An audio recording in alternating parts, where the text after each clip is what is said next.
avec C'est notre moment. Dites oui aux actualités dans votre journal TV. De beaux projets pour des budgets serrés. Batimax, le partenaire des bons plans.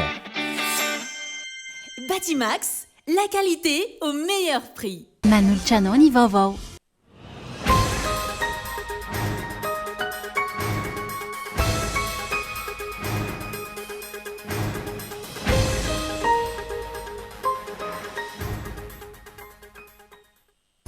Manomboka tazana eny anivo ny anteny mera-pirenena ny fanovana toy ny fisiana adevitra demokratika na mbola misy azy ireo zatra ny fomba fanao teo aloka mikasany aniry ny fahefana mpanatanteraka.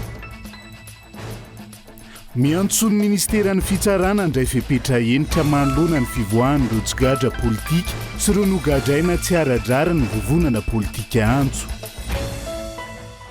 Amidy mora eny amin'ny sisin-dalana na ariana fotsiny ireo le tsisy izay tsy noraisy ny orinasa mpanondrany any Tomasina amin'izao fotoana izao. Sehatra asa ivelomany ankamaroan'ny tanora ny asa fanodinana fary sy ny fivarotan'izany ankehitriny.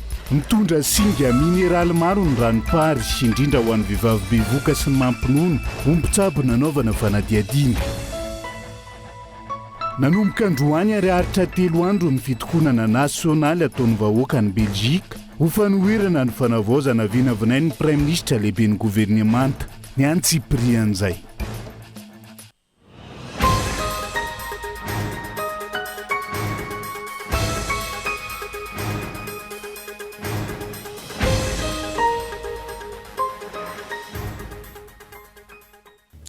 Ngadondray ny amvaloralina fotoana ny fampiranalamba vaotsika eto amin'ny fitalavitra kolo fa tena ny araba tongokilasy tongovavy manasana ihany koa anaraka ny antsiprian'izay toy ny mahazatra matoa andatsoratra avy hatrany nondeha nokafana ny fiarahana. Hosahiroso amin'ny fanovana tokoa ve ireo solom-bavambahoaka amin'izao fotoana izao raha toka hita tsikaritra teny amin'ny lapany Tsimbazaza androany fa nisy zany hoe adevitra demokratika izany. Ankilan'izay mbola misy ireo zatra ny fomba fanao teo aloka mikasany ny fahefana mpanatanteraka amin'izay fanendrena tompona andraikitra samihafa eny anivon'ny fatra sy ny distrika misy azy ireo zay andao rahantsika matoa andatsoratra. Amin'ny mahafirenena demokratika ny Madagasikara, mizara telo mazava tsara ny fahefana, dia ny fahefana mpanao lalàna, fahefana mpanatanteraka, ary ny fahefana mpitsara. Asan'ny solom-bavambahoaka ny fanaovana lalàna, mikaroka sy mandinika ary manolotra volavolan-dalàna. Ankoatr'izay, mandrindra ireo fitsipika fototra ho lasa lalàna. Andraikitry ny fahefana mpanao lalàna ihany koa, ny manara-maso ny asan'ny fahefana mpanatanteraka, ary azo ny solom-bavambahoaka ataony mametraka fanontaniana amin'ny ministra. Ny solom-bavambahoaka ny manao ny fitsirihana sy ny fandaniana ny teti-bola. Andraikitry ny solom-bavambahoaka ny mametraka drafitra politika ho an'ny vahoaka izay nifidy azy. Raha tsy ilaza fa tsy ny politika fanatsarana ny fiainam-bahoaka, ny fiarovana ny tontolo iainana ary ny fampanajana ny ison'olombelona. Anjara ny fahefana mpanatanteraka kosa no manatanteraka sy mampiatra ny politika ny firenena, na politika nasionaly io na politika regionaly, eo ambany fandrindrany ny rafitra ara-panjakana isa-tokony. Ny fahefana mpanatanteraka ny mandamina ny fanapahan-kevitra ara-panjakana toy ny didim-panjakana, toromarika samihafa na politika ho an'ny rafitra ara-panjakana sy ny vahoaka araka izay voalazan'ny lalàna. Midika izany fa samy manana ny andraikitra sy ny iraka nampanaovina azy, na ny fahefana mpanao lalàna na ny fahefana mpanatanteraka. Tsy tokony fangaro izany andraikitra izany satria ny fampifangaroana andraikitra dia miteraka olana sy disadisa amin'ny fitantanana ny raharaham-pirenena. Tahaka ny mitranga eto amintsika amin'izao fotoana, mikasika ny fanehoan-kevitra ireo solom-bavambahoaka sasany, manoloana ireny fanendrena isan-karazany, irosoany ny mpitondra fanjakana ireny. Maro no milaza ankehitriny fa ny solom-bavambahoaka izay mpanao lalàna indray no manery ny mpitondra izay fahefana mpanatanteraka, anendry izay olona hitany sy fantany na mpiray dinika aminy sy ny sisa, izay matetika efa fantatry ny mponina amin'ny fivadiana palitao, efa fantatry ny mponina amin'ny fanaovana politika sadasada, na efa fantatry ny mponina fa ny ray petsapetsa tamin'ny fitondrana teo aloha, ka isan'ny nampitaraina ny mponina tamin'ireo fanararotam-pahefana samihafa. Ohatra amin'izany ny ao anivon'ny sehatry ny fampianarana sy ny fanabeazana, ny fametrahana ny filaminana, ny fitantanana, ny faritra sy ny maro hafa. Ny zava-misy aloha, ny aina fahampotehana ara-toekarena Madagasikara nandritra izay 9 taona izay. Nihety ny famatsim-bola tao iriny reny fanonganam-panjakana ny taona 2024 ireny. Nanamafy izany fahampiteny izany anefa ny tsy fahaiza mitantana nataon'ny filoha teo aloha sy ireo mpiara-miasa aminy. Ny baribary tamin'izany, ny tsy fahaizana mamaha olana, ny tsy fahaizana mitondra vahaolana maharitra, ny tsy fahaizana misafidy izay tena lara-pahamehana. Fotodrafitrasa tsy mifanaraka amin'ny filanimponina, mitambatra amina oeraoera no hita, ary ny tena olana tao anatin'izany tsy natateny, ary vitsy anisy ireo solombavambahoaka sahany ijoro, ny teny sy nanara-maso, ny asa nataony fahefanam-panatanteraka. Nangina ny ankamaroan'ireo solombavambahoaka, anika na dia ny volavolan-dalàna ho an'ny teti-bolam-panjakana aza, tsy nahitany izany hoe ady hevitra demokratika izany. Tsy nahitana soritra ny fiarovana sy ny fitakiana ny tombontsoa an'ny vahoaka, fa ny merci président mandrakariva no hita. Irosoana amin'izao fotoana ny fandiniana sy ny fandaniana ny LFI eny Tsimbazaza, ary tsikaritra fa manomboka miverina izay ady hevitra demokratika izay. Antenaina araka izany fa iroso amin'ny tena fikatsahana ny tombontsom-bahoaka, ny fametrahana izay lara-pahamehana, ary koa hijery izay mahasoa ny firenena sy ny vahoaka ao aminy iray manontolo ireo solombavambahoaka ireo. Iverenantsika eo ny zava-misy eny Tsimbazaza ao anatin'izay fandiniana sy fandaniana ny volavolan-dalàna amin'ny feny teti-bola-panjakana ho an'ny taona 2024 izay. Fa miantso ministera ny fitsarana indray fepetra enitra manoloana ny fivoahan'ireo tsigadra politika sy ireo nogadraina tsy ara-drara ny vovonana politika antso tamin'ity androan'ity. Takina ihany koa ny amoahany izay tsy meloka ary ny anasaziana izay voamarina fa meloka saingina voaka raha ny faneho-kevitra nentin'izy ireo hatrany. Arina fitiavana. Isan'ny andrasana amin'ny ministeran'ny fitsarana amin'izao fotoana ny fandraisana fepetra amin'ireo gadra maro nivoaka taorian'ny firodana ny fitondrana Rajoelina. Nisy tamin'izy ireo no voasaringotra tamina raharaha fanondranana rem-pirenena tsokosoko, fanaovana kolokolo toy ny raharaha Boeing 777 sy ireo tsenam-barim-panjakana, fanapara-pahefana no vesatra ny idirana amponja fa tsy gadra politika velively. Mbola maro ireo mirihariana anivo ny fiarahamonina amin'izao fotoana, nateo aza ny filazan'ny fanjakana amin'ny fandraisana ny fepetra. Ankilany, misy ireo nampidirina ponja noho ny tsy fitovian-kevitra ara-politika, na voaroroa tamin'ny eloka tsy nataony akory saingy mbola voatazona ny amponja amin'izao fotoana. Tantandalàna isika ka tsikena ny gabrialaka sy ny fitongilanana ho ny teo anivo ny vovonana politika antso. Mila hafainganina araka izany fanasaziana ireo voamarina tamin'ny etika bevava izay nataony. Tsy mivoana amina aktualité zany tsika fa ny foto-kevitra ny fanavaozana dia izao ny rariny sy ny itsiny ary ny lalàna. Rehefa voalaza ny lalàna fa manodikodim-bolam-panjakana dia mampigatra ka na iza nanao azy dia voasazy ny lalàna izy. Lalàna izay. Tsy misy tokony anavahana io fa na iza ka tafiditra ao anatin'izay raharaha izay dia mino maromaro izay fa ho ampiary ny ministry ny fitsarana ny lalàna. Ankoatra izay, tsy mbola nosamborina ireo fanedriben'ny firenena nateo aza ny toromarika avy amin'ny mpifiloha-panjakana sy ny praiministra. Fotoana ny fanovana isika izao, ka leo anana ny fahaleovan-tenany manokana ny mpitsara hampiatra ny lalàna mongorana ny tsy maty manota. Avy lao ihany koa ireo mpitsara hitsara araka ny lalàna ankalalàna azo omena tsindry izy ireo. Fa avelao izy ireo hiasa ankalalàna satria izay no nitolomantsika. Raha hitantsika tsara angefa ny didim-pitsarana amin'ny akapobeany dia misy tsindry politika foana ary manaiky an'izany ireo mpitsara ireo. Fa averiko ihany ny lalàna dia miaritra sy ampiarina amin'ny rehetrarehetra, tsy mitovy ny fampiarana ny lalàna sy natao hoe valifaty politika. Mbola maro ireo raharaha mamofopofona kolokolo sy fanararaotam-pahefana na voatontona anarana tompony andraikitra teo aloha. Tokony andraisana fanapahan-kevitra ihany koa avy amin'ny mpitondra fanjakana ankehitriny.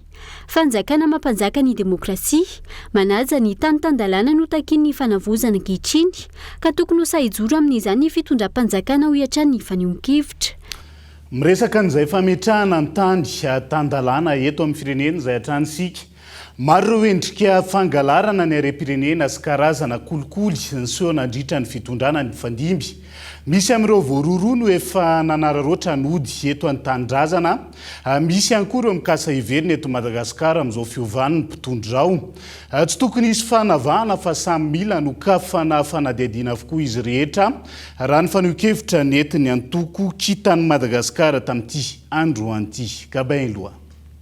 Tsy hoe niova ny fitondrana dia adino ny tantara. Maro ireo trangana skandal alatra nataon'ireo nampindramina fahefana nandritra ny fitondrana ny fandimby teto amintsika. Anatin'izany ny raharaha volamena, fanodikotenam-bolam-panjakana, raharaha romivos, écran plat sy ny sisa. Takinana ny kofana fanadiadiana momba ireny, raharaha ireny izay tsy nisy tohiny, hoy ny filohan'ny antoko-kitana. Nilaza raha teo ny minisy ny fitsarana ny faran'ny herinandro teo, fa tsy misy anavahany zany. Rehefa nanao kolikoly dia enjaina avokoa.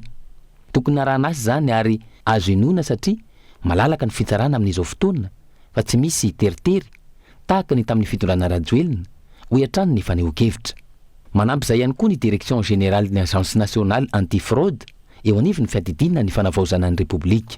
Be dia be moa zavatra nitranga tamin'ny fitondrany Andry Rajoelina teo nisy an'le boina zay nampalaza ny Madagasikara, nisy ny volamena agnatin'ny coffre lasa bongalambia, be dia be misy ny volamena naondra ny tany Afrika du Sud, nisy ny volamena tany Comore. Reny zavatra reny saza velavela ohatra zao fa tokony ho isy zany ny fanadidiana lalina hoe iza ny nanao an'ireny, inona no atao ary am-pirenena reny. Izay azo averina eto Madagasikara dia averina eto ny ary am-pirenena. Mino aho fa hiasa be io direction eny amin'ny présidence eny eo akaikin'ny ary Mikael moa zany ny bureau colonel Charles, io zany ny asany io. Ny asany fanadidiana io tsy maintsy adidina io satria ary am-pirenena. Nampahantra ty firenena ty dia lasa ohatra zao fotsiny arena, dia tsy maintsy adidina io. Nandritra ny fitondrana Rajoelina, tsikaritra fa betsaka ihany koa ireo mihevitra ho tsy maty manota tamin'ny fitondrana talohan'ny fitondrana volomboasary. Manao toy vakana izy ireo ankehitriny, mody eto an-tanindrazana rehefa nitsokoka tany ivelany. Ao ihany koa ireo mitady lalana iverenana amin'izao ka mialokaloka amin'izao fitondrana tetezamity izao.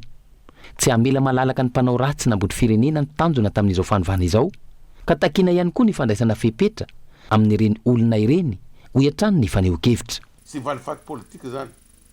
Na misy aza tamin'ny fitondrany Hery Rajaomampianina nandosy tany izy nanao zavatra tsy nety, tafaverina eto izao anao vedetisme, nangala sy nilany teto. Dia rehefa niala i Andry Rajoelina io dia niveriny teto zareo hoe hoalahoala hoe magnano anazy madio sy madio tandremana fa nangala sy nilany io teto. Zao ny dossier-n'io. Veriny eto tsy midika hoe madio. Nagnezeny Andry Rajoelina io sy resaka politika fa nangalatry. Dia nandosy izy veriny eto zao izy raha niala Andry Rajoelina dia adio ve izy. Non sy madio satria nangala volam-panjakana. Zay ny akamaroany rehetra nandosy ireo. Averego ny volam-panjakana nangalarinao. Anao nangalatra boire de rose anao. Reto ny dossier-nao. Mba madio am'izay. Hitasika izy io be dia be zareo malokaloka amin'ny mpitondra zao tsika zay nezeny Andry Rajoelina. Nezeny Andry Rajoelina anao nangalatry. Tsy midika mihitsy anao adio. Ankoatra izay, andrasana ihany koa amin'izao fotoana ny fandraisana fepetra amin'ireo gadra maro nivoaka taorian'ny fiovan'ny fitondrana. Nisy tamin'izy ireny no voasaringitra tamina fanondranana antsokosoko ary am-pirenena, fanaovana kolikoly, raha tsy ilaza afa-tsy ny raharaha boinina 777 sy ireo tsenam-barim-panjakana, fanaparam-pahefana sy ny sisa no nidiran'ny tany am-ponja fa tsy noho ny politika na gadra politika araka ny fomba fiteny. Isan'ny andrasan'ny maro eo anatrehan'izany ny fisokafa ny fanadiadiana amin'ilay tetikasa fiariana izay nahinona fitarainana maro manerana ny nosy, nilazan'ireo mpisitraka sasany fa alatra manara-penitra. Eo ihany koa ny raharaha fanafarana vary sy entana ilaina amin'ny fiainana andavanandro nataon'ny SPM izay aina ho nisy fanomeza tombony ho anina mpandraharaha vitsy. Manampy ireo ny endrika fanapara-pahefana samihafa nataon'ireo gouvernoura toy ny fampiasana ireo fitaovam-panjakana ho an'ny tombotsoa manokana. Tsy manatanteraka ny sitrapony ireo izay napetraka ho préfet na lehibe ny distrika fa ny asa mahasolo tena mpanjakana azy no ataon'ny administratera sivily Oratolo-Janary Maharavo. Fantatry ny rehetra amin'ny hoe Dodo Androany afatra izay nataony manoloana ireo fanakiana na administratera sivily maro ataona mpanao politika amin'izao fotoana izao. Entsora Soary Malala. Solon-tena-panjakana manatanteraka ny asa-panjakana ny administrateur civil fa tsy mpiasa privé, tsy manatanteraka ny sitrapon'ireo izay napetraka ho préfet na chef district fa izay asa amin'ny maha-solon-tena-panjakana azy no ataony. Hoy Ratolo-Janahary Maravo, Didodo, manoloana ny fanakianana nahazo ny administrateur civil ataon'ireo mpanao politika sasany tato ato. Izahay tompoa dia mpiasa-panjakana ambony no tendrena hitatana lafitany ny tendrena ho solon-tena-panjakana. Be dia be ny mpiasa-panjakana eto fa zay natao hoe solon-tena-panjakana, représentant de l'État. Dikan'izany a manatanteraka izahay no baiko-panjakana. Ka rehefa fanjakana solonay tena no manondrana ny fopla manome baiko anay diso zay tsy maintsy tanterahanay, aza zahay no enjena. Zay le filazan'ny droit pénal hoe ordre de la loi et commandement de l'autorité légitime. Manatanteraka ny baiko ny fanjakana zay, manatanteraka ny baiko ny premier ministre zay, manatanteraka ny baiko ny ministre ny intérieur zay sy membre gouvernement reo. Ka raha milaza tsika androany fa nanatanteraka baiko ohatra zao, nanatanteraka ohatra zao, de zay tompoko mahasolo-tena-panjakana anay. Aza mampiady anay samy izahay ianareo hoy ny nambarany. Namafitsiny ihany koa fa tsy mahamaika ny fividianana fa ny fanovana ifotony izay nitakin'ireo tanora aloha no tokony ho tanterahina. Vao manomboka amin'ny fanavaozana isika izao dia efa misisika amin'ny fividianana sady ny mpanao politika sasany. Aza mampiady anay samy zahay fa mbatoa anareo mpanao politika io maimay amin'io anareo mieritrerit fa zay administrateur civil mety azahoanareo vana tianareo ataony aminareo. Ajanona koa ny amin'iny. Misy zao vaninandro enantsika zao a dia vaninandro zay lazaintsika refondation no refondation tsika no ninona nataonareo mpanao politika ny fandimbo teto ihany. Efa lazako fa hatramin'ny 2002 manampatonga zao 2025 zao a nisy ny fikorosofana indrindra fiainany gasy ny raha-panjakana eto Madagasikara. Tsy iverenana zay tsony natonga ny tanora ny joro, natako fanovana rafitra, natonga ny vahoaka joro, ary indrindra natonga ny folo alindany joro. Ka nandray an'izao fahefana zao, nomena an'izao fahefana zao. Ankehitriny vao manomboka midingana amin'ny refondation tsika, misady ny mpanao politika sasasasany mieritreritra hoe metimety aminy zao vaninandro zao raha misy fividianana. Ity fanavaozana ity aloha no mila imasona izay vao tokony resaka fividianana. Tsy tokony ho fitahina ny vahoaka. Ny fangalaran'ireo mpanao politika ny harem-pirenena no nampahantra ity Madagasikara ity, fa tsy ny administrateur civil velively ho iatrany ny nambarany ka tokony samy andray ny andraikiny. Mitony disadisa eny anivon'ireo commune maro nateo aza ny fidirana antsehatra ny fitondram-panjakana sy ny fananganana fikambanany be ny tanàna manerana nosy amin'izao fotoana izao. Ao amin'ny commune Andranomeva district amin'ny Port-Berger manokana no pitian'ireo andian'olona ny Braon commune ny alatra amin'ny tafo. Eo anatrehan'izay miantso ny fandraisana andraikitra noho ny fioara-pe fiany an-toerana ny be ny tanàna amin'izao fotoana izao. Fonina saina. Noravanandian'olona tsy mankasitraka ny fitantanany be ny tanàna ao amin'ny commune Andranomeva district ny Port-Berger ny Braon ny commune any an-toerana. Potika tanteraka tsy misy tafontsony, legny daholo ny fitaovana rehetrarehetra tao, lena ny taratasy rehetrarehetra, ny masinina zay hoentina amboarina kopin-jaza, ny ordinateur zay niasana makasiky ny bif na brony fotony fananantany, ny fitaovana ankoatran'izay simba daholo avokoa mangavy ary magnetagna ny fitondram-panjakana mba hijery akaiky ny zava-misy fa karazagna ohatra ny varamandady ny filazanay azy agny ambanivolo.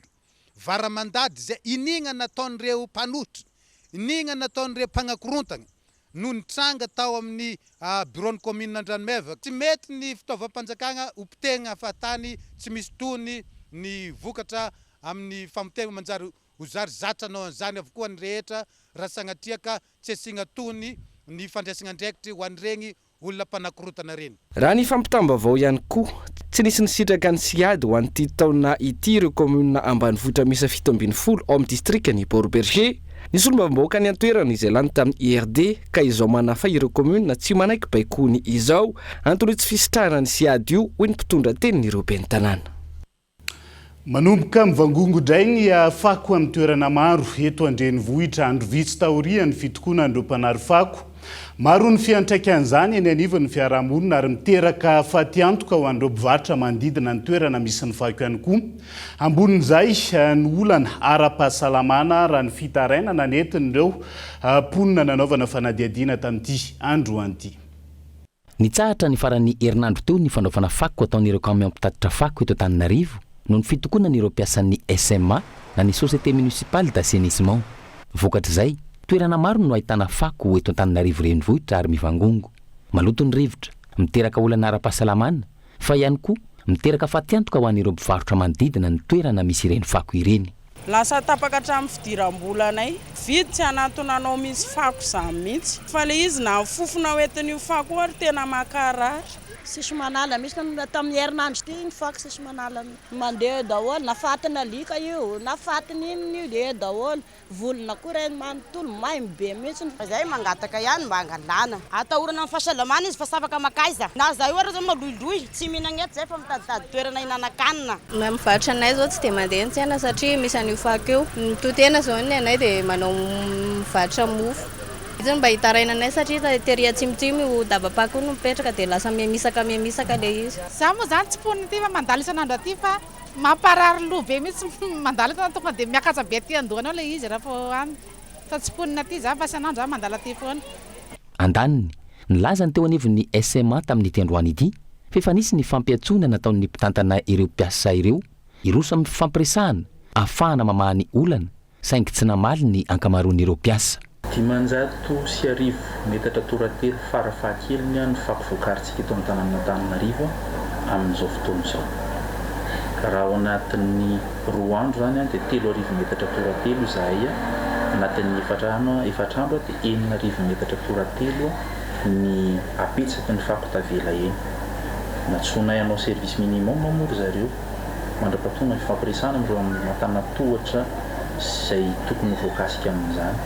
Vitsy ireo nandray andraikitra ary raha ny sitrakai mpitandana dia tonga dia atao ny asa, tanterahana ny asa ary tohizana ny fifampiresahana. Miantso ireo mpiasa amin'ny fifampiresahana izahay satria tsy misy afa-tsy izay ny voana amin'izao olana izao. Eo ihany koa nefany ny misy an'ireo izay tsy mety hanao an'izay fifampiresahana izay, tsy mety mijery an'izay vahaolana izay. Isika nefany efa niomana amin'ny paikady hiatrehana ny vanim-potoana mahabetsaka ny fako. Ratsy ivina trany, mitaky ny alan'ny Italie Générale sy ireo tompon'andraikitra eo anivon'ny SMA ary ny fandravana ny orinasa ireo mpiasa. Eo ihany koa ny fitakinan'ny karama ho ara-dalàna, ny fisitrahana fehina ara-tsosialy izay tsy nisy mihitsy, ny laza ny tsy hiverina hiasa izy ireo raha tsy voavaha ireo olana ireo. Antoamasina vetivety amidy mora eny amin'ny sisin-dalana na ariana fotsiny ireo litchi izay tsy noraisin'ny orinasa mpanondrana any an-toerana amin'izao fotoana izao. Ireo vokatra izay simba vokatry ny fahalavam-potoana izay tsy manaraka ny fepetra fitahirizana. Ireo mpanangom-bokatra avy amin'ny orinasa izay nikatona simay no tena lasibatra ny fatiantoka ao anatin'izay. Erinora Zafimanana Toamasina. Mandidina ny ronjato ireo mpanangom-bokatra efa matiantoka hatreto dia miandro taoriny ny sokafany taom-piotazana letchi tamin'ity taona ity. Isan'ny nampiakatra io tahany fatiantoka ny fikatona ny orinasa mpanondrana letchi iray izay tsy nahafahany ireo mpanangom-bokatra ao aminy ny ala intsony noho ny fiomanana efa tsara lamina. Ny problème ny collecteur zany ohatra ny anah manokana zay zany avy tamin'ny société raiky maventy nahidy. Dia i nahidy amin'izay ho nizaraina amina société madinidinika nefa na ny collecteur anjareo raha fa marobe. Dia zay amin'izay nalefa tamin'ire tsy niresin-jare navelan-jare ny lahatra te 3 jours zay namenjare contrat fa ny lahatra 3 jours zay tsy resin-jare fa le collecteur anjare ihany no niresin-jare. Dia nifindra amin'izay zany zay ke tonga amin'ny société raiky jerena le tsy maventy fa efa malemy, efa tsy azo ampiasaina intsony, efa tsy azo ahondrana fa efa malemy. Dia ny tomobily ho faina lafo, ny taratasy rehetra natao ary raha problème anay raha tamin'ny voalohany hoe efa nafantatra hoe hajanona an'le société tsy olana taminay aby fa zay efa navita dossier efa nahazo garaba navita commande tamina tomobily nagnandefa avansy zay vao najanona ny société. Dia rehefa najanona amin'izay volana efa matao tsy nanana safidy tsony zay efa nandeha niasa foana. Camion roa zany amin'ny 25 millions de dépenses, 50 millions zany ny volanay maty eo ny problème anay. nanampitrotraka ny favoazana ihany koa ny fahamaizany orinasa mpikirakira letsi iray ny andro nanomboany ny fiotazana ity orinasa ity izay manana mpanangombokatra mandidina ny 20 eo eo ireo orinasa mpikirakira letsi amperinasa hafa araka izany no nandray ireo mpanangombokatra ireo orinasa ny tsahatra ireo natao ankilabao ny fandraisany ireo mpanangombokatra avy amin'ireo orinasa tsy afaniodina ireo raha ny fitarainana voaray ny tarazoka mihoatra ny 2 andro anefa ny filaharana teo amin'ny fampidiram-bokatra fepotona izay tsy mifanaraka amin'ny fepetra fanangonam-bokatra olo boko rô efa nividy letsi de zay vonaregny satria nenay koa tsikiny efa nazo letsi marobe agny amin'ny 3 camion zay va ny société ime de tsy hainay amin'izay ka aiza andeha agnondramagna anany de voatery tsy maintsy milahatra amin'ilay malaka de tonga ka amin'izaiky milahatra na de mbola tsaratsara entagna ataonjare ratsy foagna karaha letsinay zao maventy efa misy voaragna tamin'ny kesety na herinjareo fa efa malemy nefa tamin'ny omaly zao zay tonga 17h zay milahatra afy tomobile tonga avy afara akagny tonga de efa mitsofoka fa coup de téléphone avy aminjare akagny tonga de efa mitsofoka fa karahan'izay de lasa maratra boko rô letsy midoko firlere voakasika izao fatiantoka iray lavaka izao avokoa ny mpiantsehatra rehetra amin'ny letsi ankoatra ny mpanondrana betsaka ireo mpamily sy mpitatitra ary mpapanofa fiara no tsy nahazo ny karamany araka ny nifanarahana misy le locataire zany vao mivelona le majenijenika de tsy de tena mahazo priorité an'le laharana izy ary misy ohatraiky an'izao mavoan'izao etanay tamasona rehetra zao izy vao ray fa misy fahatarana fandraisana anazy de rehefa misy fahatarana zay zany le entana de misy mifahasimban'le izy de tsy voaray intsony le entana fa lasa desy tsara ny qualité an'le letsi zany raha hoe resaka qualité ana letsi zany jizy tsara fa rehefa misy tara le izy de misofy le izy le izy fa venty tsara daholo mihitsy le izy ny transporteur zao na hoana fakanan'le voyage anjiana raha tsy tratra ary ny fakanan'le location sahirana le locataire ka nanany afany an'izany ary jereo an'izao perte zao moa mahazo anazy de lasa mamorona zavatra any afanan'le izy avy eo zay aloha zany raha transportnay zany zao raha ny tokony hoe izy tokony hoe mahenjika amin'ny voyage nefa hainy voyage vita de zany hoe perte de voyage ny collecteur ndray moa zany de efa hitanao an'izay hoe vola miasany ihany ny location na tômobile dépensany tamindreo gona ny charge masantariny reo zany ao aby reo zao reo hitanao reo zao fa camion efatra zao reo namina nampidina andreo letsi reo io zany zao de tonga de arina atao zezika ka atao ina moa rehefa tsy raisin'ny société le izy nananarena anazy ara zao manahirana hoe aiza naarina tsara ny vokatra tamin'ity taona ity saingy namela fatiantoka ho an'ireo mpiatsehatra maro de merivo sy roa alina ariary ny vidin'ny garaba iray lehibe eny amin'ny mpamokatra voatery tsy maintsy amidy mora amin'ny vidiny 2 ariary ny garaba iray raha tsy tiana ho arena fotsiny eny amoron-dalana iverenantsika vetivety zava-misy eny anivo ny anteny mera-pirenena amin'izao fotoana izao sambany teo amin'ny tantara no ny adikevitra ny fandiniana sy ny fandaniana ny volavolan-dalàna amin'ny fiainodedi-bolam-panjakana mafana ny adihevitra eo amin'ny lapany eny amin'ny lapany anteny mera-pirenena Tsimbazaza nanomboka tamin'ny takariva teo ka mitozo ao alzao tsy misy tapenam-bava fa malalaka ireo solom-bavam-bahoaka mametraka fantaniana sy mitondra tsikerana fanatsarana ihany koa nitondra ny fanazavana setrin'izay ny ministra ny fitantanam-bola hamalina ny fanontaniana ireo solom-bavam-bahoaka arahantsika avy hatrany ny santionana izay fifanatriana teny amin'ny lapany anteny mera-pirenena izay dia raha mahita fa nahena 9 miliara dariary ny teti-bolany assemblée nationale satria izay dia avy amin'ny vahoaka manaiky sy tsara izay satria ny vahoaka ny aloha fanaigatanay andeha atao ministra tokony mba jerena aloha omena aniza mba io teti-bola io satria raha jerena dia any amin'ny fokotany aloha ny voalohany indrindra ny fampandrosoana zay vao miainga miakatra miakatra ny paiement reo nda amin'ny teny sy afokotany nefa tara foana hatramin'izay no amin'ny resaka mobile monnaie ny angatana zany averina amin'ny distrika sy ny préfecture izy io dia ny délégué mpanjakana no manao paiement any fotony amin'izay mba tsy mihena koa ny vola kely zay mba andaran'izay fokotany iny sy ny adjoint nisy ny vinavina hoe tokony ajanona aloha io zavatra io amin'ity LFI 2026 ity izay kosa nefa monsieur le président dia mahita fa isika dia tokony ampidi-bola ao kitapo-bola fanjakana ary raha mahita ny fahasahiranana amin'izao fotoana izao ka mangataka izay ny ampandalovana an'izay eo anivony vote amin'izao assemblée plénière ataontsika zao satria anisany incitation forcée amin'ny régularisation ny secteur informel ny fametrahana ny zavatra io ary hitatsika ihany koa fa ilaina ny mapetraka n'izany atao civisme fiscal zany amin'izao fotoana zao satria tokony encouragena ny olona mba handoa etra sy hiditra ao anatin'ny secteur informel azafady ka mangataka izay monsieur le président ny mba handiniana n'izay indray mandeha amin'izao séance plénière zay ataontsika zao. Eo ihany koa lafa jiro sy ny rano anisan'ny tena natonga ny atao hoe fiatsiany zao tolona izao ka ohatrana ihany amin'ny atao hoe district an'Ambohidrano dia miandry ary mitady an'ilay atao hoe 5 mégawatts efa programme ny fanjakana teo aloha efa vonona amin'izany toerana ananganana an'izy io mahakasika ny fambolena ihany koa satria dia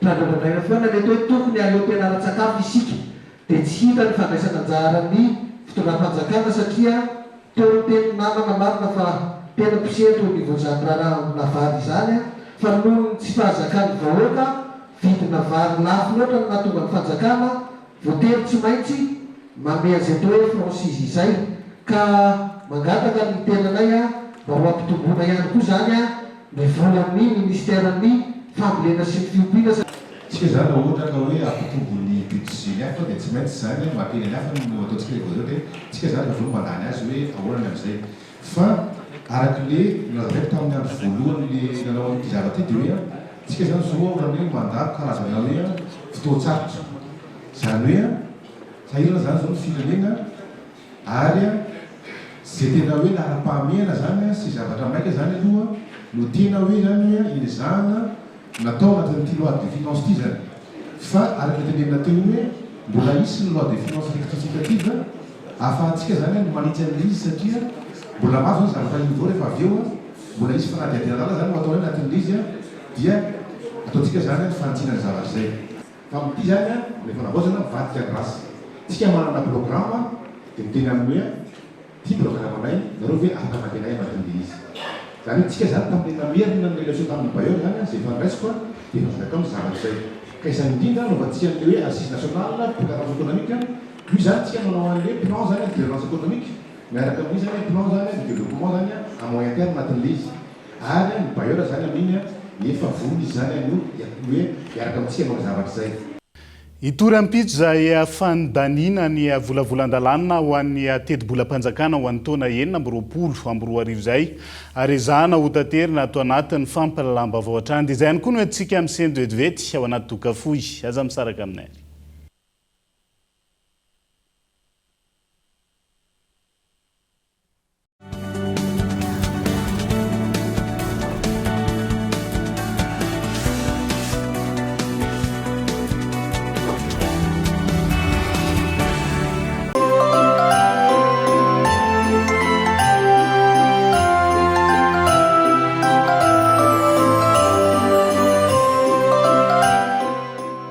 Prêt à libérer ton pouvoir? Zetic débarque sur ta super app Yas et moi. Choisis, personnalise et crée ta propre offre en quelques clics. C'est toi le boss. Mixe en toute liberté, appels, data et SMS selon tes besoins. Tu peux même rajouter Netflix ou musique en supplément. Dis Yas au pouvoir du choix. Rends-toi sur ta super app Yas et moi.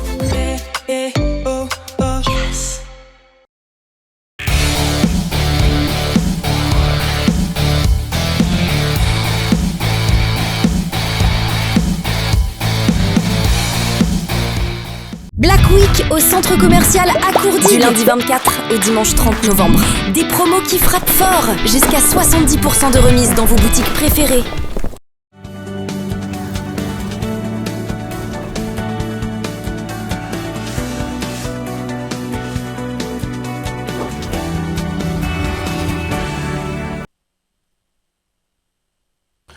Mamerina ny arabatra ny tomboka lasy tombovavy tonga sondray atao anatin'ny tapany faharoa amin'ny fampalalam-bavao amin'ity ala ity tsy maintsy ho azo ato anatiny enim-bolana voalohany taona 2022 ny fankatoavana na ny homologation any Kianja Baria Mamasina avy amin'ny CAF ho ny ministra ny tanora sy ny fanatanjahantena androany.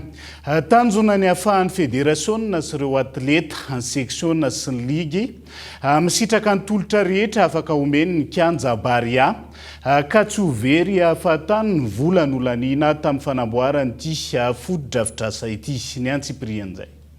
Ahafahan'ny mpijery ny fédération, ireo atleta, ny section sy ny liga misitraka ny Kianja ny Baria Mamasina tsy maintsy irosona indray ny fangatana fankatoavana na homologation ny Kianja ny Baria ahafana mahazo ny fankatoavany CAF na ny Confédération africaine de football ho ny ministry ny tanora sy ny fanatanjahantena. Efa ao anatin'ny dingana firosona fitadiavam-baolana amin'izany ministera amin'izao fotoana izany fanazavana. Fomba ahoana moa ny eritreretanao hoe manana ny foto-drafitrasa ngeza be io tsika nefa ny vahoaka malagasy tsy afaka mijery ny pilalaon'ny Baria ao anatin'ny Baria. Ny atletatsika tsy afaka milalao ao anatin'ny Kianja Baria nefa vola tsy toko tsy foroha ny lanitsika tamin'ny anamboarana no infrastructure io. Zay ny mahatonga anay miaraka amin'reto mpiara-miasa reto hijery izay azo atao rehetra na fiara-miasa zany mivantana na makolaka ahafahana miroso amin'izany afangatahana ny homologation ny evon'ny CAF zany. Nisy tety andro any napetrako hoe mba ao anatin'ny enim-bolana voalohany andraisako an'ity ministera ity zany ny tokony fa ho azotsika izay vokatra lehibe satria manomboka amin'ny volana janoary io zay fa manomboka iroso makany amin'ny fijerena ny pitsopitsony. Ankilany, manandanja eo amin'ny lafiny diplomasia nandraisan'i Madagasikara anjara tamin'ny COP30 izay notanterahina tany Brésil, ho iatran'ny ministry ny tanora sy ny fanatanjahantena. Dingana lehibe amin'ny fisokafana amin'ny fanatsarana ny fiara-miasa amin'ny vondrona afrikanina izany, indrindra manoloana ireny zavantranga teto amin'ny firenena ireny, fa ihany koa hanatsara ny fifandraisantsika amin'ny firenena mikambana, amin'ny mampandrindra ny ady rehetra sy famatsim-bola mikasika ny ady amin'ny tontolo iainana sy ny fiovan'ny toetrandro azy. Tombo lehibe ao Madagasikara satria fantatsika tsara ny fandraisan'ny Union africaine ny zavatra nisy teto amin'ny lafiny ara-sosialy sy ny ara-politika taorian'ilay révolution nataon'ny tanora, nataon'ny malagasy tao anatin'ny 2 volana sy 3 volana lasa izay dia narisarisa kely zareo tamin'ny fifandraisana. Fantatsika ny fanambarana nataon'ny Union africaine ary mahafaly amin'izao fotoana zao tao anatin'ny COP dia na dia nisy firenena ny teny hoe ianareo malagasy dia tsy handray anjara amin'ny fitenenana amin'ny sommet de haut niveau satria misy fivoriana ireo ministre amin'ireo firenena maneran-tany indrindra ny firenena afrikanina izay sahirana ao anatiny eo dia misy ny speech izay ataontsika au niveau ny tribune ny COP30 dia ny mahafaly ahy no miteny aminareo androany fa nanana anjara fitenenana tao anatin'izany Madagasikara ny ministre de l'environnement moa sy ny tenako no sotenan'i Madagasikara tao anatin'izany. Dingana lehibe zany amin'ny ataontsika hoe fisokafatsika fanatsarana ny image ny Madagasikara ary indrindra ny fankatoavana ny firoson'ny Madagasikara ao anatin'ny refondation de la République de Madagascar. Izy manomboka amin'ity herinandro ity ny fanofanana sy fanamafisana ny traikefan'ireo teknisiany ho anivon'ny ministera ny tanora sy ny fanatanjahantena mahakasika ny fampiroboroboana ny mahaolona, ny fahafahana mitsinjo manokana ny fahaiza mitarika ary ny fahaizana mandrindra asy ho anivon'ny ministera, fanofanana izay iaran'ny ministera sy ny Institut National de la Jeunesse. Isan'ny vokatra andrasana amin'izany ny fahavonona ny tompony andraikitra ho anivon'ny ministera, hiatrika ny fanovana izay mikendry ny amaly ny etaetan'ireo tanora, ny tombony ny traikefan'ireo teknisiana hiatrika ny fanarenana sy ny fanovana ny Madagasikara amin'ny sehatry ny tanora sy ny fanatanjahantena, ary ny fahafahana mampitombo ny fahombiazan'ny ministera eo amin'ny lafiny maro samihafa. Fa nanatanteraka fitsidiana teto Madagasikara ny herinandro teo ireo mpitantana avy amin'ny Atlantic Group. Orinasa ivoarianina misandrahaka amina firenena miisa 5 izy io. Isan'ny nisongadana tamin'izany ny filazana fa mampitombo ny fampiasam-bolany eto Madagasikara i Atlantic Group izay tompony AFG Bank ihany koa ny antsiprian'izay. Mampitombo ny fampiasam-bolany eto Madagasikara ny Atlantic Group izay tompony ny AFG Bank. Raha nanao fitsidihana teto Madagasikara ireo mpitantana avy eo amin'ny Atlantic Group, orinasa ivoarianina misandrahaka amina firenena miisa 5 ny herinandro lasa teo dia nizara ireo sehatra ampiasan'ny vola eto Madagasikara izy ireo. isan'izany ny fanotarana ny banky AFG izay efa miasa eto an-toerana 2 taona zao, ny Accès Bank ihany koa izay vao novidiny ary ny tranom-piatoana AFG Assure. Nandritra izany fotoana izany ihany koa ny nilazan'ny Andriamatoa Léon Konan Kofi, filohan'ny filankevi-pitantanana ny AFG Holding izay sampana manokana misahana ny banky eo anivon'ny Atlantic Group fa manam-pikasana iroso isan'ireo banky lehibe eto an-toerana ny AFG Bank ao anatin'ny 3 taona. Vao tamin'ny herinandro teo no nanokatra ny agence iray vaovao eny Tanjombato ny AFG Bank ary isy 2 hafa hatrany Toliary. Farany nanazava ny tetikasa famokarana simenitra ny Toamasina ihany koa Andriamatoa Léon Konan Kofi izay amokatra 10 tonna isa-taona atsasaky ny fanafarana simenitra avy any ivelany isa-taona ary everina apidina ny vidiny lasaka simenitra. Lafomba vao hafa sehatrasa ivelomany ankamaroan'ny tanora ny asa fanodinana fary sy ny fivarotan'izany ankehitriny mitondra singa mineraly maro ny ranoparika Andrisiana indrindra ho an'ny vehivavy bevoka sy mampinono ny mpitsabo nanaovana fanadiadiana. Na izany aza misy ny fatra azotrona anatin'ny ray andro. Mila tandrovana ihany koa ny fahadiovana sy ny fanaraha-maso ny milina fanodinana raha ny fanadiadiana izay arahanao anatin'ity zanam-pandaharana hita sy rehity. Ny Antsiprian'izay.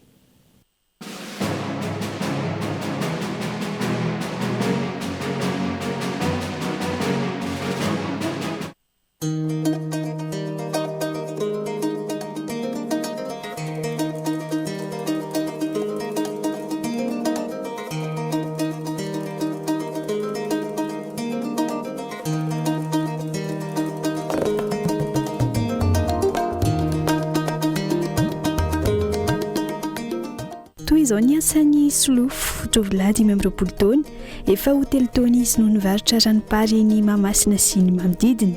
Abamboly fary any Arivonombamy Solofo hatramin'izay na izany tsy nijana ho mpamokatra sy mpamatsy nitady hevitra hanatsarana ny fidiram-bolany amin'ny fary voleny.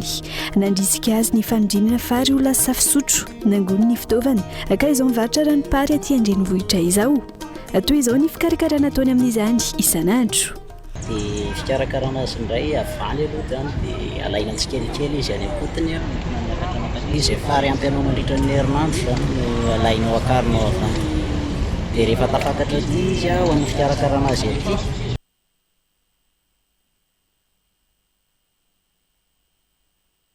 Fasana kosehana amin'izay fotsy hiala ilay lotony amin'ny ivelany avaly atamin'olo dia afatratra anaty gony izy dia hoentina mankety izy maraina ny andro ny hariva io fikarakarana anazy.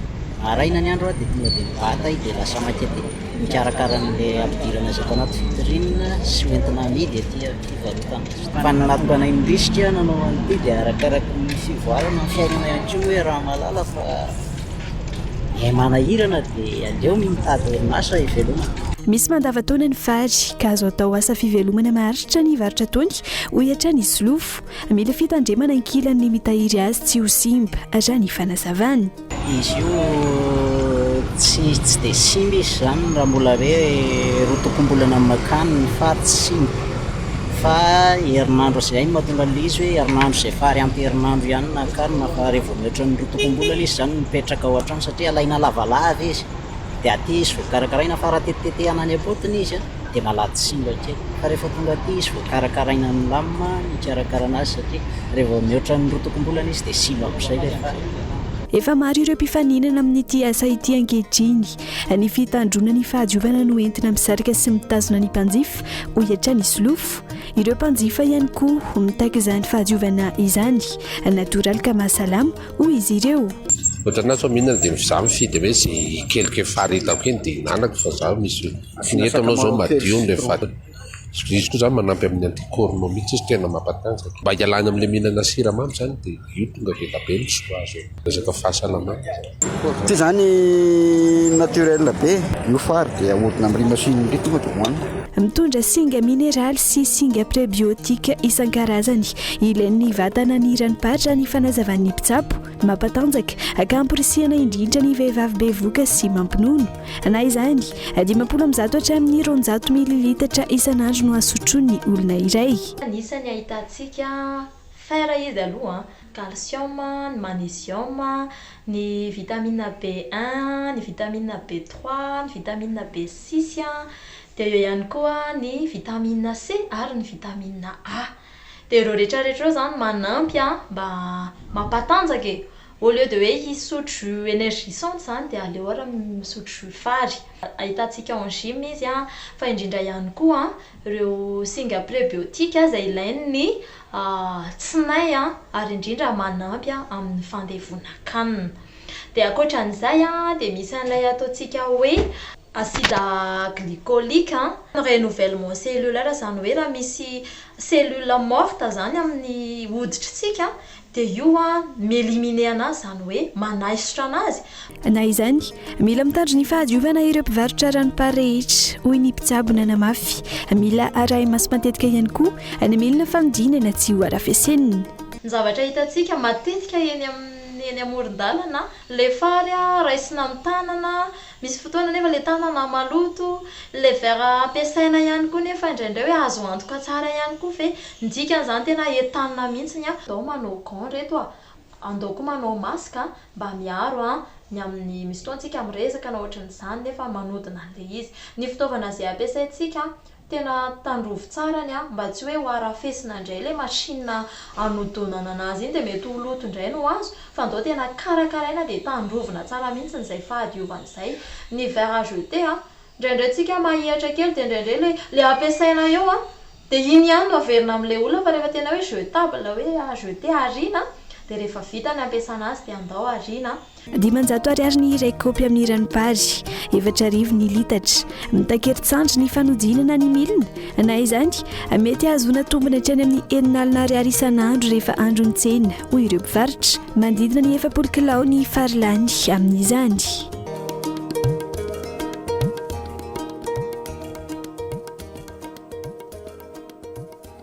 Trangam-piarahamonina vetivety zandary roa lahy no maty novonoana mpiasa telo tao amin'ny orinasa mpitrandraka volamena tao amin'ny Bodiviavy commune Andranomavo district amin'ny Mananjary ny aliny sabotsy 2 novambra lasa teo. Ireo zandary ireo izay tsy ahivana fa manatanteraka asa fiambenana tao amin'ny orinasa io nandritra ny fotoana namonoana azy ireo raha nitatitra netiny solombavam-bahoaka avy any an-toerana ny Antsiprian'izay. Ny alin'ny sabotsy 2 novambra lasa teo, mpitandro filaminana misa roa no maty nisy namono tamin'ny orinasa mpitrandraka volamena iray tao Bodiviavy, commune Andranomavo, district ny Mananjary. Mpiasa misa telo tao amin'ny toerana izay niambenan'izy ireo io ihany no isan'ny tompony antoka tamin'izany, hoy ny solombavam-bahoaka avy any an-toerana. Sy dahalo no nanafika fa mpiasa tao ihany, zany hoe mpiasa tao agnatin'ilay sambo ihany no nivadika ka nampiasa fitaovana atao hoe matraxa sy clé molety dia nataony zareo ampitoniana tsara moa ny alatra nataony novonoany zareo ny sambo dia nitifiriny matraxa ny gendarme anankiray dia rehefa aveo novonoany tamin'ny clé molety le gendarme faharoa dia nahidiny tagny amikavy ny sinoa rehetrarehetra dia nanostomony zareo ny tapis zany hoe io tapis io dia rehefa mitrandraka volamena amina machine zany amin'irony atao hoe fitaovana atao hoe drag rony dia misy ny atao hoe tapis dia igny tapis igny rehefa aveo nidioviny zareo tao agnatin'ny sambo ihany zany hoe nalalaka tsara zany zareo nanao an'le asa rasiny rehefa maty le motera nataony zareo aby zay tiany atao rehetra. Dia rehefa vita zay asa rasiny rehetra zay dia novelominy zareo ndray mandeha ndraiky le sambo dia nitohy le asan'ilay sambo. Avy ao amin'ny brigady Voilava sy avy ao amin'ny Gapji Mananjary ireto zandary roa lahy maty novonoany ny mpiasa tamin'ny toerana izay nanova ny asa fiambenana ireto raha ny fanazavana hatrany. Tsy olona lavitra intsony raha ny tranga tato ato no mahatonga ny tsy fandriampahalemana ka tokony ho maila hatrany ny tsirairay hoy ny solombavam-bahoaka. Raha ny fahitako anazy dia sy miala lavitra ny mpiasa ihany no mivadika matetika fa sy dia olona lavitra sy dia hoe misy dahalo tafiditra agny amin'ny district ny Mananjary akory sy dia zay fa izy kosa aloha tatoato zany dia manomboka regniregny raha ohatran'izany zany hoe regny zany zao tamina teratany karana ny asa volamena tao maro mitety commune Andranomavy ihany de tao amin'io sambo ihany koa vao nisy fanafiana herinandro talohan'io de sy tratra moa tamin'izay fa reto zany vao hoe tena hita tratra satria vaky nandositra de tonga de hita hoe reto zany le personnel nagnano anazy. Mbola mitoy ny fikarohana ireo olon-dratsy navandoza amin'izao fotoana ary misokatra ihany koa ny fanadihadiana mikasika ity fanafiana sy fahaverezana aina ity. Miantso ny tsirairay homelo hatrany malona izany solombavam-bahoaka ny mananjary. Ilaina ny fiara-mienta ny tsirairay malona izao tranga izao ahafahana manamafy ny asa fiambenana raha ny fanazavana trany. Tontosa tao amin'ny tao Antsirabe ny feonambery régionalindreo mpampianatra sy mpanabe izay mivondrona ao anatin'ny sendika mitafa ao amin'ny faritra Vakinakaratra tonga tany an-toerana ny filoha nasionaly ny sendika ary nampahafantatra andreo mpampianatra fa mazava amin'ny sendika mitafa ny fifanarahana izay natao tamin'ny fitondram-panjakana manoloana ireo fitakiana samihafa amin'izao fotoana izao. Andrindrina Randriamersokolo Antsirabe. Nasabotsy faharoa amby roapolo ny volana novambra 2024 lasa teo no tanterahana teto amin'ny renivohitra ny fatra Vakinakaratra ny assise régional ny syndicat mitafa. Ity syndicat ity izay ivondronan'ireo mpanabe sy mpampianatra manerana ny nosy ary anisan'izany eto amin'ny fatra Vakinakaratra izay nahitana solotena avokoa ireo fari-piadidia mpampianarana sy komisa fito ato anatin'ny drain'ny Vakinakaratra. Tonga taty atoeran'ireo Brao national sy ny filopitarika ity syndicat mitafa ity nitafa mivantana tamin'ireo mpampianatra sy mpanabe teto Vakinakaratra ary nampafantatra ihany koa fa mazava amin'ny syndicat mitafa ny fifanarahana izay natao tamin'ny fitondram-panjakana amin'izao fotoana izao mahakasika ireo fitakiana. Ho anay zany mazava ny resaka ary antony ankiray hamakina eto anivon'ny mpizaika ato anatin'ny assise ny contenu anio fifanarahana mpiara-miasa amin'ny fanjakana nataon'ny vondrona mpitaky io. Hoe nisy fitakiana natao nazahoana valiny na dia tsy zato isan-jato azy ny fotoana no tsy voafaritra hoe tsy maintsy amin'izao fa tsy maintsy miandry ny exercice budgétaire 2026 rany vola. Raha ny recrutement kosa efa tsy ho ela zany satria efa mipetraka ny talemisana ny maolana ny derasa dia ny audit zany sisa no andrasana ao anatin'izay. Zany hoe ny akony zany dia ny mpampianatra tsiraray avy mandray ny anjara tandrifiny vokatry ny tolona ny ombonana ny rahananao ho an'ny fanovana teto amin'ny firenena na ho an'ny ministera ny fanabeazam-pirenena ihany koa. Tsy mbola vita ny tolona fa mitohy hatrany ny asan'ny syndicat mitafa amin'ny fiarovana ny zosy ny tombotsoa ombonan'ireo mpampianatra sy mpanabe eto Madagasikara eo anivon'ny ministera ny fanabeazam-pirenena ho hatrany ny filohan'ity syndicat ity ary maro ireo rafitra efa napetraka eny fotony indrindra fa eny anivon'ireo sisikao tsirairay avy mba hahafantarana ny tena marary ireo mpampianatra sy mpanabe ireo. Ny asan'ny mitafa dia mitoy mandrakariva amin'ny fitakiana ny tombotsoa ombonan'ny mpanabe sy aro ny mpanabe tsy arany tsindry azo lena. Zay ny voalohany. Ny faharoa kosa dia mipetraka ho balizy amin'ny fanatanterahana ny fifanarahana ny mitafa ao anatin'ny commission manatanteraka an'io zany ny mitafa misy ao anatin'ny mitafa zany ho ao anatin'izay commission zay. Araka izany dia totosa teto amin'ny renivohitra ny fatra Vakinakaratra ny assise régional ny syndicat mitafa. Ity syndicat ity izay anisan'ireo syndicat miaro ny antso-izay sy ny tombotsoa ombonan'ireo mpampianatra sy mpanabe eo anivon'ny ministera ny fanabeazam-pirenena eto Madagasikara. Ny fitin'ireo vaovao misongadina atao amin'ny page Facebook ny vaovaon'ny Kolo TV tamin'ity androany ity indray no andao arahantsika ao anatin'ity vaovao manaraka ity. Vaovao misongadina navoaka ny page Facebook ny vaovaon'ny Kolo TV androany alatsinainy fa 4 novambra any Toamasina any tovolahy miisa 3 niara nisotro toaka no nisy nanapoziny ary samy mbola marary mafy izy ireo amin'izao. Tsabonany amin'ny hôpitaly ny iray ary any antrany kosa ny roa lany vola tamin'ny fitsabony.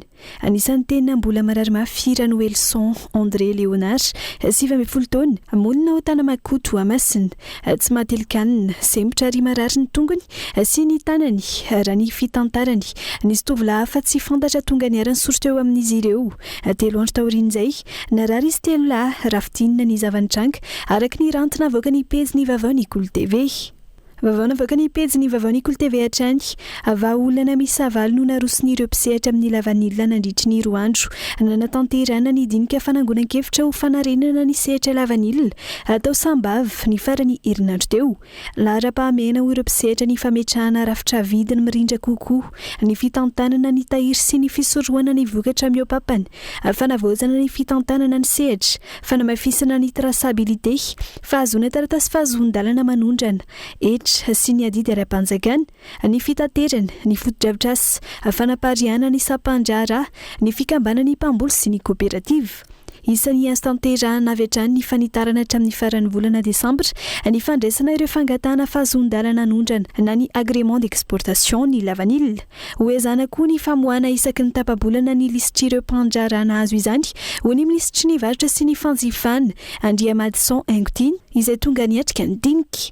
Vaovao navoaka ny pejy ny vaovao ny Kolo TV hatrany efa niala tao amin'ny serana tsambo ny Toamasina ny azo ny Europa omaly alahady ny sambo Atlantika Caper izay mitondra ireo litry voalohany aondrana ao amin'ity taona 2024 ity.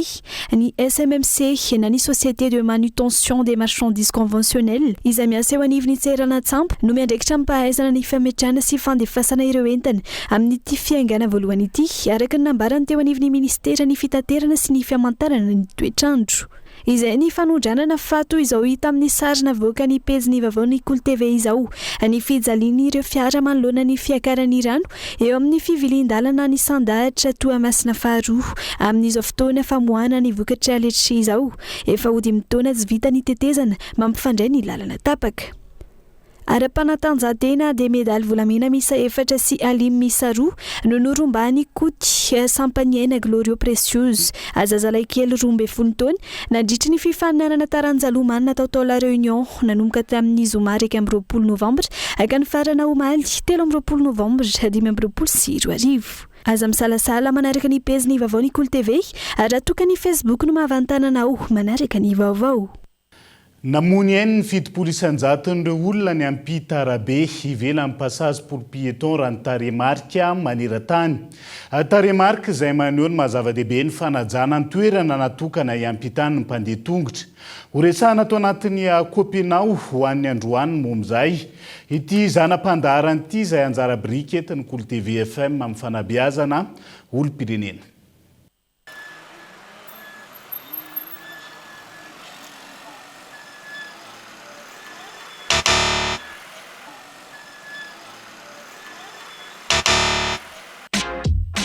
Kopenau. Tsy haingo tanàna koa itony tsipika amin'ny arabe itony fa misy asany entiny andrindrana ny fifamoivoizana. Ity izao marika natao fiampitany ny mpandeha tongotra. Misy ireo manady izany fa maro ihany koa ireo mandika na mini mandika ka miampita eny amin'izay tiany.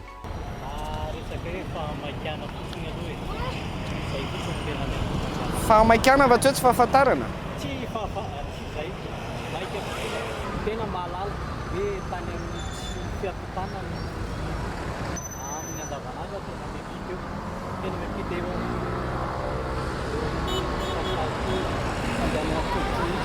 tena tsy mety ilay nataoko eo. Raha ny olona zany tsy tokony hanao tsinitsy satria tokony miainga avy aty amin'ny saramba be ny olona zany ny fanarahana lalàna. Fahamaikana hoy Raritsona Eriky. Fahamaikana mety hitera-doza ho anao fa ihany koa ho an'ny hafa toy ireto sary vitsy hita amin'ny internet ireto.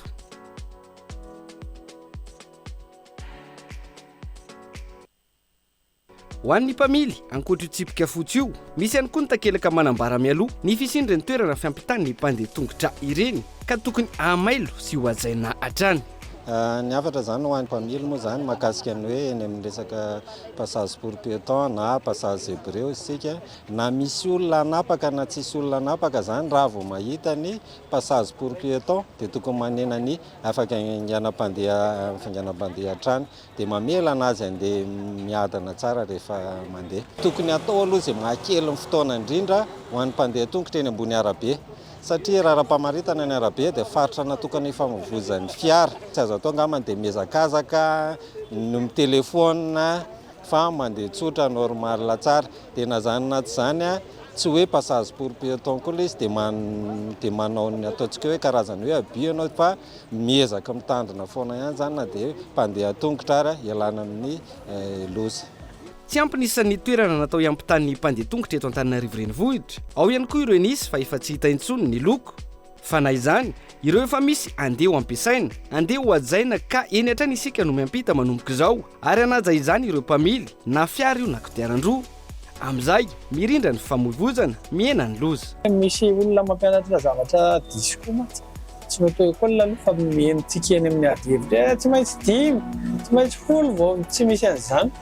rehefa io fiampitan'le mpandeha tongotra dia na ray na roa na firy dia eo zany izy miampita. Hitanareo rehefa misy an'le fitohanany ireny zao mandeha zany dia misy an'le embouteillage dia mitohana dia sasany dia mbola mitohaka eo ihany nefa misy fiampitam-pandeha tongotra zay dia ireny zao tsy mety mihitsy ireny. Ao anatin'io marika io ny mpandeha tongotra no miampita ary ao anatin'ny irery ihany fa tsy eny amin'izay tiany. Tsy eo akaikiny ihany koa fa ao anatiny ary tsy mihazakazaka rehefa miampita. Tsy mivoaka ao anatin'ny marika fa mijanona ao mandra-pahatonga eny amin'ny trottoir. Amin'izay mirindra ny fifamoivoizana voasoroka ny loza. Kopenao zay. Lohahevitra findray no entina aminao anatin'izay zanam-pandaharana Kopenao zay amin'ny heriny anio toy izao. Dia izay ihany koa no entsika miampita vetivety ao anatin'ny maresaka iraisam-pirenena. Nanomboka androany ary aritra 3 andro ny fitokonana nasionaly ataon'ny vahoaka ny Belzika ho fanoherana ny fanavaozana vinavinainy ny Prime Ministre. Ity Prime Ministre lehibe ny gouvernemanta nanomboka ny volana febroary ity, izay mitakezaka goavana ampiarina ny politika pitsitsina any an-toerana. Fanapa-kevitra izay toeran'ireo indrindra ny sendika noho izany manohitohina ny zo tokony hositrahany izy ireo. Dia izay ihany koa no entina manakatona ny fampahalalam-baovao any androany. Naiza misy anao ankasitrahany ianao nanaraka ny fampahalalam-baovao hatramin'ny farany. Marapitafa ao amin'ny rapitsondray ary veloma tompoko.